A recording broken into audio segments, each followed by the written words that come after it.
you are also in the mindset of like cultivating your strengths and everything like that. But you've been doing some session gigs recently, like country gigs. Yes, country. Okay, how has that been going? Because I would imagine you're not hired as to go. You know what I No, mean? not at all. I've So got a theory. We've got chemistry. Sorry. I've always loved like the yeehaw sort of Yeah. like I don't know, I watching Western movies and stuff. I just thought it was like cool sound landscapes. Anyway, fast forward all these years later, and I'm like, I'm still interested in that stuff, but now I'm pretty entrenched in playing like pop rock kind of stuff. So we veer away from, one of the things Ian and I agreed on was maybe we're not a Southern metal band. And I went, yeah, okay. We're probably not a Southern metal band living in Canada. Yeah. So a couple years ago, Kellen, a friend of mine, he used to play in a hardcore band called Dead and Divine. Yeah. Though now he's playing bass in a country band. Now he's getting his, yeehaw on. And I think they must have went down a list of like every guitar player they knew. And one day Kellen was like, do you want to go on tour and like help me in like a country band? And Yeah. I'm probably not the guy you're looking for. Like Yeah. I had a lot of just like self-imposed doubt of like, I don't know, man, I'll give it a shot kind of thing. And I was like, well, what's the nature of the tour? It's like, we're opening for Blackberry Smoke, which are like this, like, we want to talk like tone lords. Yeah. They have like 3 guitar players, 2 18-wheelers full of like 1970 era vintage spec. So I'm like, what am I doing on this tour? I'm the only electric guitar player in this country band I'm playing with. We had 2 practices and then a 3-day drive to Vancouver where night 1 was. And I'm like, first gig, we were at the Commodore Ballroom in Vancouver. We're doing sound check. I walked through a buzzsaw on one song. The singer had picked at random, Corey. He was like, well, I want to talk to you after sound check. And he was like, you're not playing that right, so let's just like figure it out. And he's like, okay, so the chorus is like, D and B, and then it goes to G. And then I was like, want me to play like G down here or up here? And he goes, I don't care, just play it right. And I'm like, okay, dude, so just kind of like being it over my head. And he wasn't like, the more I got to know him, that wasn't like a malice thing. He was literally saying, just play what you want, but play G. Yeah. So that tour is, I learned a lot about, being a session guy after relying on session guys for Double Experience. Of course, yeah. So that tour is like a multi-headed beast in terms of like the reasons why I would do it. It was like, yes, I have an affinity for, country, Western style music and always have. Never played it, but the opportunity to be in service of someone else's dream and like, oh, you want me to do just these notes or this exact pentatonic sequence and telling yourself, don't get fancy, don't impress him with watch me.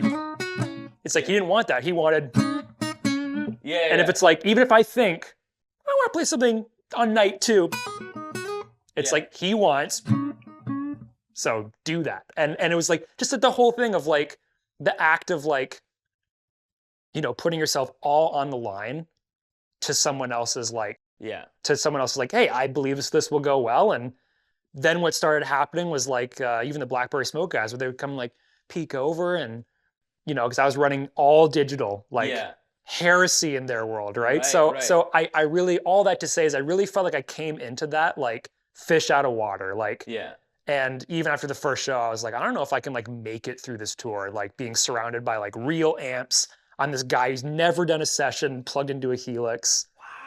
And but by the end of that run, it was like the second guitar player of Blackberry Smoke, Paul, wanted a crash course in Helix because he was like, I'm thinking like these 18-wheelers full of old amps, and there's got to be a better way. And I think that creaked open the door for him, for these tone lords and like vintage spec guys to sort of be like, I think something to be said for digital. So that was like a real I came on the other side of that tour just sort of being like illuminated and coming back to Double Experience with like a better perspective on what the session players probably expect of our band, and just like better ways of like how we could communicate things that we wanted. Like it was totally pivotal, and I would suggest if any guitarist is like, it's all originals, baby. It's like, hey, like being like sitting in for other players, I think is like you learn a lot about your original craft by taking your original craft out of it, like. Wow, very cool. Is this something you do again?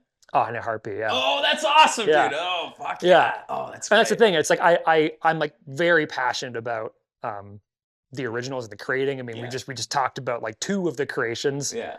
Um, but like frankly, it's like, yeah, you're just like you kind of run out of like hours in the week to be like, oh, I want to do this and this and this, which is why, yeah, for someone it's like, I want to do stand-up comedy, make a bunch of content, host a Yeah. podcast. It's like for someone like you who can like put all that together, it's Yeah. like the feeling goes both ways of like, the mutual admiration because you've definitely been keeping busy and Oh, like I never appreciate it. breaking stride, man. So I appreciate it, man. Yeah, no, it comes down to me. Like for me, it's just like because I still just throw spaghetti at a wall for stuff, and then when I find what the problem with ADHD, and we'll have a mental health conversation when we get into AI freaks out, which we'll touch on in a second. But like the problem with ADHD is you never know what's what's going to stick with you for like decades and what you're going to be obsessed about for 2 years and then be like, I don't want to play with you anymore. And so like the the meme. creative aspect of like doing all this stuff just comes down to like what's going to stick, like what can I align myself with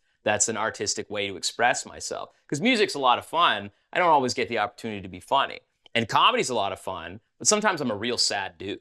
You know what I mean? So like Right. having the two like outlets, I find is like a helpful way for me to do that thing. These things find a way of happening where exactly who you are, if you could put that on full display, Yeah. it ends up manifesting because it's like it's just, you're just gonna like lean into the turn. You're not gonna like want to do comedy and want to do music, but be like, one day I'll like paint pictures on stage or something. It's like Yeah, it's just yeah, like yeah, it's like if you absolutely. were thinking about it, not to get like all like, you know, hippy dippy with it, but it's like you're literally just kind of like manifesting it. It's like all these years, it's like I've can tickle these funny bones and I can like play guitar. It's Yeah. like it'd be a shame if I couldn't find a way to unite them, and lo and behold, it's like you have. So it's like Yeah, yeah. it's almost like 1 + 1 = 2. Yeah, yeah, yeah. And the way to do it is to like just try to channel that aspect of yourself that you're trying to convey to an audience. Because people get bogged down with the monetary aspect of things, but it's like, and it's not that you're not going to make any money, because people have a misconception that you're either starving in a van,